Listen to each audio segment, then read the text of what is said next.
आम्ही आलो आता अलिबागच्या मार्केटला. डॅडी बद्दल चला लवकर. तुम्हाला घ्यायचं पालाला काय? पाय बारीक. आम्हाला कोंबडा पसंत नाही आला कारण की कोंबड्याचे पाय बारीक नव्हते, मोठे होत. आता चिकन लॉबस्टर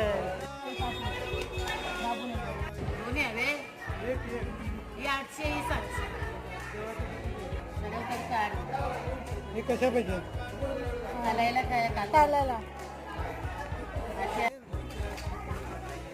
डबल घे. आता तर ताई बोलते येशील ना शोधत. सांगते किंमत तिने आता 600 तुम्हाला सांगितली. तो आता ते बाईल डक आणि स्टमक काढून देईल. डॅडी 80 रुपयाचा आंबा घेतला आणि हिला द्राक्ष खायची इच्छा झाली. ही सुकली म्हणून डॅडी रिजेक्ट